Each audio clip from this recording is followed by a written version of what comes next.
Hello friends, this is Manish Srivastav. As we had started a series on biology, this is lecture number 4. अभी तक हम लोग 3 lectures cover कर चुके हैं जिसमें बायोलॉजी का इंट्रोडक्शन और बेसिक्स को मैंने फर्स्ट लेक्चर में कवर किया था। सेकंड लेक्चर में हमने ब्रांचेस ऑफ बायोलॉजी को कवर किया था और थर्ड लेक्चर में हमने ओरिजिन ऑफ लाइफ को जो है एवोल्यूशन जिसको कहा जाता है उसके बारे में कुछ जो है इंपॉर्टेंट थ्योरीज और किस तरह से ये जनरेशन हुआ था उसके बारे में बात की थी। वो लेक्चर्स जिनने भी नहीं देखे हैं उस लेक्चर्स को देख लीजिए। इस लेक्चर में हम लोग जो है टेक्सोनॉमी के बारे में बात करने वाले हैं। टेक्सोनॉमी जिसको क्लासिफिकेशन ऑफ ऑर्गेनिज्म कहा जाता है उसको मैं इस क्लास में डिस्कस करने वाला हूँ। तो let's start with our lecture. तो टेक्सोनॉमी क्या होती है? तो taxonomy deals with the classification of organism, giving them scientific names and categorising them on scientific basis. यहाँ पे देखिए कोई भी चीज़ को आप जब भी कोई बहुत क्योंकि जब बहुत टफ चीज़ या कॉम्प्लेक्स चीज़ होती है तो उसको इजी करने के लिए आप क्या कर देते हैं, क्लासीफाई कर देते हैं। जैसे कि 84 लाख जो सिस्टम्स हैं वो 84 लाख सिस्टम्स ऑफ लाइफ हैं ऑल ओवर वर्ल्ड में। तो अब 84 लाख जो चीज़ें हैं उनको आप एक कैटेगरी में सभी लाइफ है तो उनको आप कैसे जो है एक दूसरे से बोला जाए कि डिस्टिंग्विश करेंगे, तो उसके लिए क्लासिफिकेशन ज़रूरी है। अब जैसे कि आप पूरे वर्ल्ड को देखें तो पूरे वर्ल्ड में आपने क्लासिफिकेशन किया हुआ है कि हमारे पास 7 कॉन्टिनेंट्स हैं, ओशियंस हैं। तो आप जैसे बोलते हैं कि इंडिया एशिया में आता है, नॉर्थ अमेरिका में जो है वो आपका यूएसए आता है, आपका साउथ अमेरिका में ब्राज़ील आता है। तो ये आपने किस बेसिस पे उनको क्लासीफाई किया है? अब जैसे कि मध्य प्रदेश जो है वो आपका इंडिया का पार्ट है तो आपने इंडिया के अंदर क्लासिफिकेशन कर दिया, state wise, union territory wise हर स्टेट को जो है आपने क्लासीफाई कर दिया, डिस्ट्रिक्ट वाइज एक डिस्ट्रिक्ट को आपने क्लासिफाई कर दिया, ब्लॉक वाइज जिनको जनपद कहा जाता है, एक ब्लॉक के अंदर बहुत सारे विलेजेस होते हैं। तो ये क्लासिफिकेशन जैसे हम एडमिनिस्ट्रेशन में देखते हैं वैसे बायोलॉजी में भी हमने क्लासिफिकेशन किया है। तो टेक्सोनॉमी जो होती है वो क्या है? तो वही साइंस है जिसके साथ हम लोग क्लासिफिकेशन करते हैं किसका? ऑर्गेनिजम्स का। तो ऑर्गेनिजम्स का क्लासिफिकेशन होता है, उनको साइंटिफिक नेम्स दिए जाते हैं कि ऑल ओवर वर्ल्ड में हम उनको एक ही नाम से पहचान पाएं। इसके अलावा उनको साइंटिफिक बेसिस पर कैटेगराइज करें तो उस पर्टिकुलर ब्रांच को टेक्सोनॉमी कहा जाता है। टेक्सोनॉमी जो है वो 2 वर्ड से मिलकर बनी है। इसमें पहला वर्ड है टेक्सिस, टेक्स जिसका मीन्स होता है अरेंजमेंट, और नोमोस मीन्स होता है कि विच मीन्स मैथड, कि मतलब आपका अरेंजमेंट का जो मैथड है दैट इज टेक्सोनॉमी। तो होप ये आपको समझ में आ रहा होगा। इसके बाद आगे बात करें तो ये बहुत फेमस पर्सनालिटी हैं जिनको फादर ऑफ टेक्सोनॉमी या फादर ऑफ क्लासिफिकेशन कहा जाता है। लीनियस या कार्लस लीनियस या कार्ल लीनियस आपको अलग अलग जगह पे नेम मिलेगा। तो Linnaeus is known as the father of modern biological classification और द फादर ऑफ टेक्सोनॉमी। तो इन्हीं को जो है फादर ऑफ टेक्सोनॉमी कहा जाता है। इन्होंने ही जो है क्लासीफाई किया, हिरार्कियल सिस्टम में जो है डिवाइड करने का जो सिस्टम था वो भी इन्होंने ही दिया था। जो हिरार्की थी उसको इन्होंने इस तरह से डिवाइड किया है। इस हिरार्की में सबसे पहला होता है डोमेन, डोमेन के बाद होती है किंगडम, किंगडम के बाद होते हैं फाइलम, फाइलम के बाद होता है क्लास, क्लास के बाद ऑर्डर, ऑर्डर के बाद फैमिली, फैमिली के बाद जीनस और जीनस के बाद स्पीशीज। ये इस तरह से इन्होंने जो है टेक्सोनॉमिक हिरार्की को दिया था। और कोई भी ऑर्गेनिज्म का जो नेम रखा जाता है वो ये 2 चीज़ों के बेसिस पे रखा जाता है, एक होता है जीनस और दूसरा होता है स्पीशीज। तो इस 2 चीज़ों के ऊपर नेम रखे जाते हैं और आपसे एग्जाम्स में पूछे जाते हैं। तो ये हिरार्कियल सिस्टम किसने डेवलप किया? तो आप याद रखेंगे आपका हिरार्कियल सिस्टम को डेवलप करने वाले जो थे वो आपके कार्लस लीनियस थे जिन्होंने फर्स्ट टाइम जो है इसका क्लासिफिकेशन करके आपको बताया है। फिर उसके बाद अगर हम बात करें कि आपका ये बायोनोमियल नोमेनक्लेचर क्या होता है तो इसके बारे में अगर मैं बताऊं तो बायोनोमियल नोमेनक्लेचर जो है किसी भी स्पीशीज को साइंटिफिक नेम देने का एक तरीका होता है। तो in biology every organism is given 2 proper names. First name is genus, और ये जीनस जो होता है हमेशा कैपिटल लेटर से स्टार्ट होता है, और सेकेंड नेम जो होता है स्पीशीज का वो हमेशा स्मॉल लेटर से होता है। जैसे ह्यूमन बींग्स के लिए, मैन के लिए, इंसान के लिए जो नाम दिया गया है साइंटिफिक वो है होमो सेपियंस। तो होमो जो हो गया वो उसका जीनस हो गया और स्पीशीज जो हो गई वो सेपियंस हो गई। तो इस बेसिस पे हमने डिवाइड किया है। तो ये जो है अलग अलग domains, kingdom, phylum, class, order के बेसिस पर हिरार्की डिवाइड होती है जो लीनियस ने हमें को बताई थी। इसके कारण उनको फादर ऑफ आपका टेक्सोनॉमी कहा जाता है। इसके अलावा अलग अलग थ्योरीज आई हैं अलग अलग साइंटिस्ट की। और यहाँ पे जो है मैं आपको थोड़ा सा बताऊं कि ये बहुत सारी थ्योरीज हैं। जैसे ये वो काल की थ्योरी है, अर्स्ट हैकल की थ्योरी है, कोपलैंड की थ्योरी है। किसी ने बोला 3 किंगडम होती है, किसी ने बोला 4 किंगडम, किसी ने 5 किंगडम, 6 किंगडम, 3 डोमेन, ये अलग अलग सिस्टम्स दिए हुए हैं। तो उस बेसिस पर हम लोग थोड़ी सी स्टडी करेंगे। तो ये जो है आपका डिवाइड होता है। सबसे पहली क्लास जो है वो है आपका क्या, तो वो डोमेन है। डोमेन के बाद क्या आएगा, तो किंगडम है। किंगडम के बाद क्या आएगी, तो फाइलम है। और फाइलम के बाद क्लास, क्लास के बाद ऑर्डर, ऑर्डर के बाद फैमिली, फैमिली के बाद जीनस। ये जो है एक ऑर्डर चलता रहता है।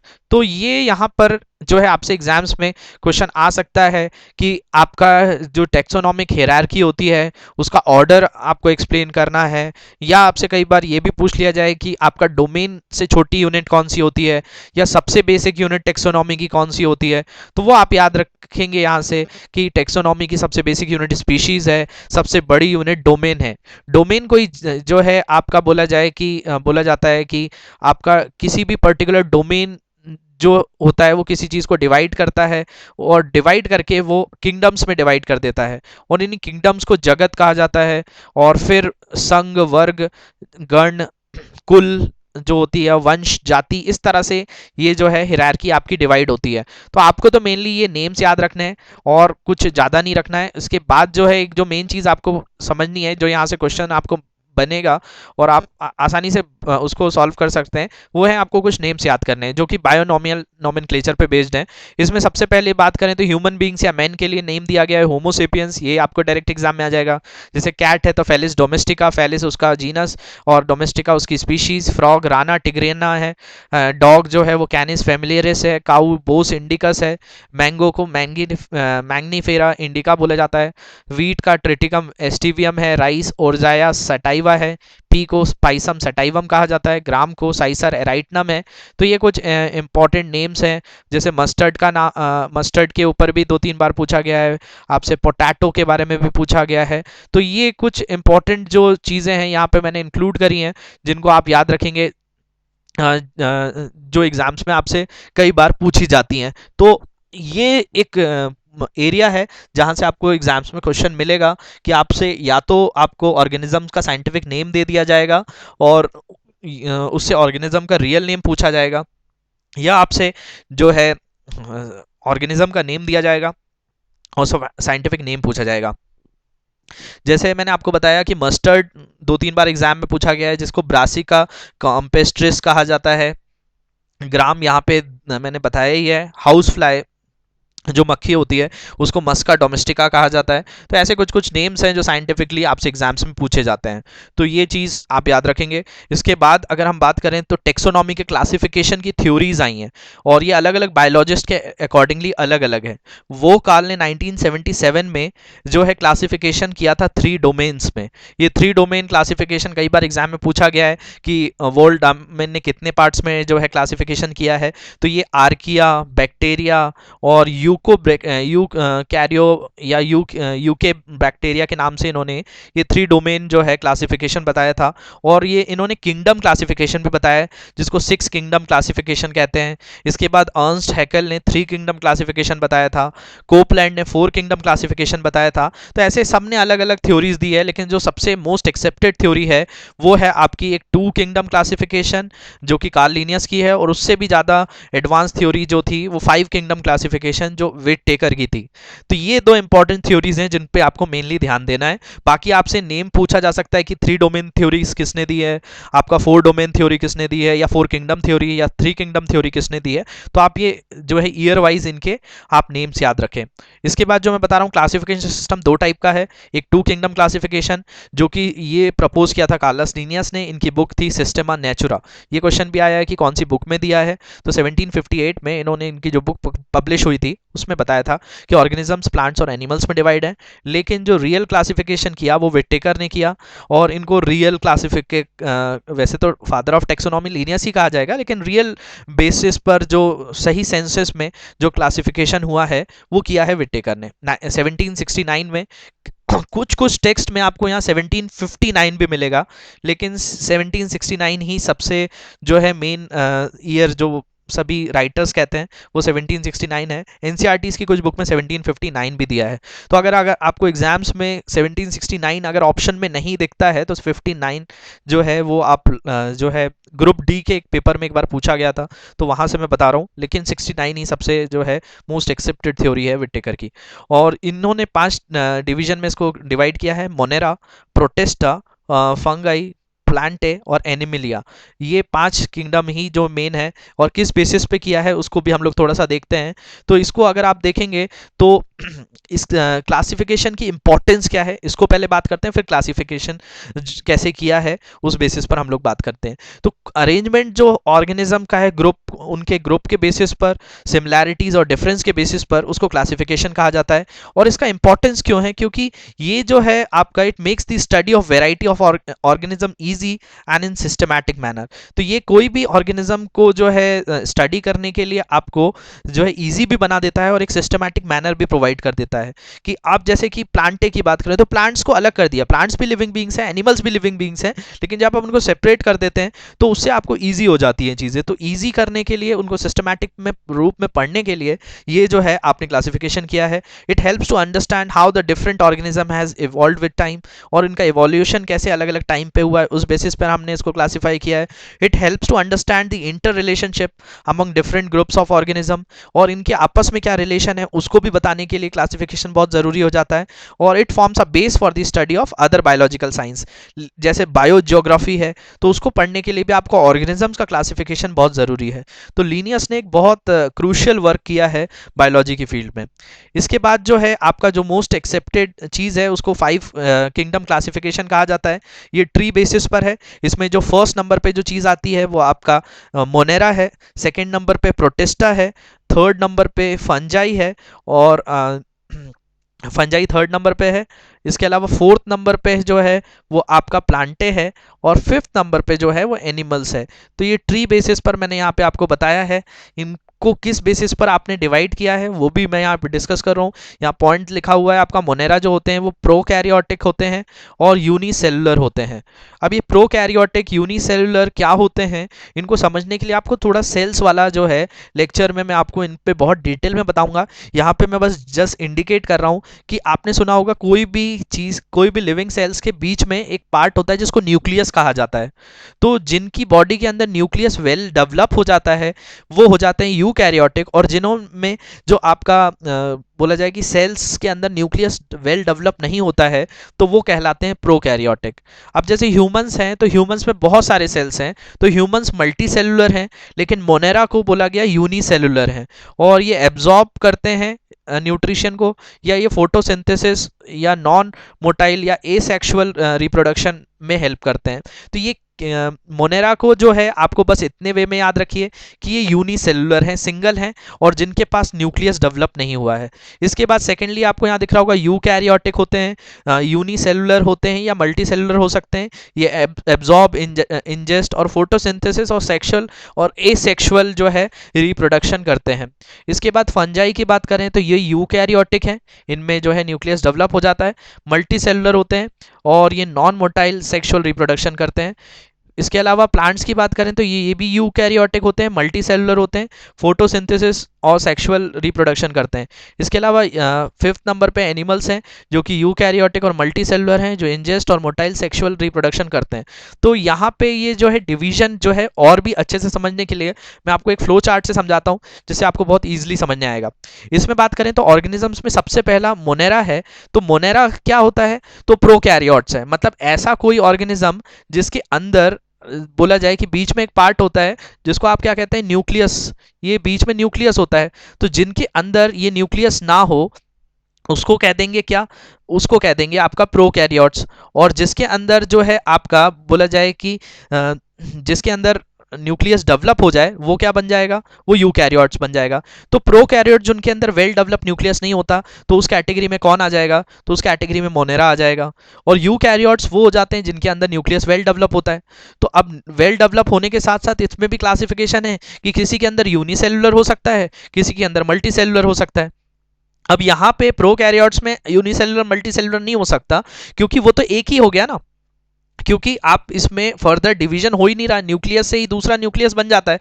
अब इसमें एक ही है, जैसे अमीबा हो गया, बैक्टीरिया, पैरामीशियम हो गया, तो ये सब जो है सिंगल यूनिसेलुलर हो जाते हैं जिनमें एक ही सेल होता है। तो प्रोकैरियोट्स के अंदर बोला जाए कि किसी भी तरीके से जो है कोई भी सेल का डेवलपमेंट, मतलब न्यूक्लियस का डेवलपमेंट नहीं होता, तो उसको आप प्रोकैरियोट्स कह देते हैं। तो ये एक बेसिक क्लासिफिकेशन आप यहाँ से याद रखेंगे कि प्रोकैरियोट्स के अंदर सेल जो है वो वेल डेवलप नहीं होता, तो इसके अंदर कैटेगरी आपकी मोनेरा की है।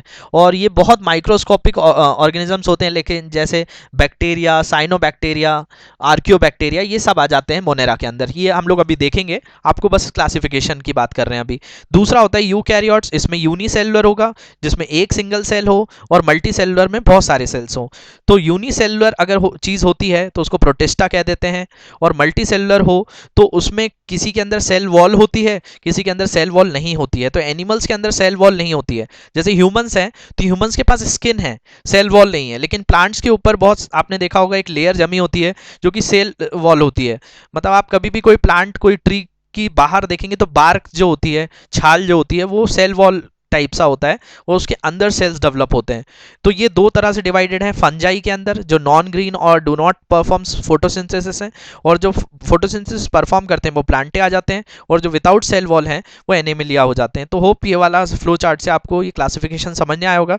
इसके बाद हम लोग एक एक जो है किंगडम की चीज़ों को देखते हैं। तो मोनेरा जो होते हैं प्रोकैरियोटिक होते हैं, ये ऑटोट्रॉफिक होते हैं और हेट्रोट्रॉफिक होते हैं। ऑटोट्रॉफिक मतलब जो खुद अपना खाना बना सकते हैं, या हेट्रोट्रॉफिक जो किसी और पे डिपेंडेंट रहते हैं, उनको हेट्रोट्रॉफिक कहते हैं। तो आपके मोनेरा जो है वो हो सकता है कि वो ऑटोट्रॉफिक भी हो, खुद से अपनी चीज़ें खा ले, लेकिन हेट्रोट्रॉफिक भी होते हैं ये। और may not have cell wall, इनके पास सेल वॉल हो भी सकता है, नहीं भी हो सकता।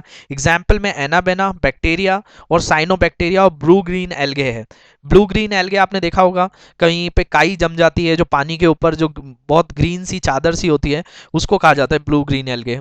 इसके बाद सेकेंड डिवीजन है प्रोटिस्टा, ये यूनिसेलुलर होते हैं और ये यूकैरियोटिक्स ऑर्गेनिजम्स होते हैं, जैसा मैंने फ्लो चार्ट में भी बताया था। और ये जो है ऑटोट्रॉफिक और heterotrophic mode of nutrition show करते हैं। दे पॉजेस स्यूडोपोडिया, सीलिया, फ्लेगेला फॉर लोकोमोशंस, और इनके एग्जांपल्स हैं अमीबा और पैरामीशियम। ये अमीबा पैरामीशियम जो है प्रोटिस्टा के अंदर आ जाते हैं। थर्ड किंगडम की बात करें तो फंजाई होती है, ये मल्टी सेलुलर होते हैं और यूकैरियोटिक ऑर्गेनिजम्स होते हैं, और ये जो है saprophytic mode of nutrition show करते हैं।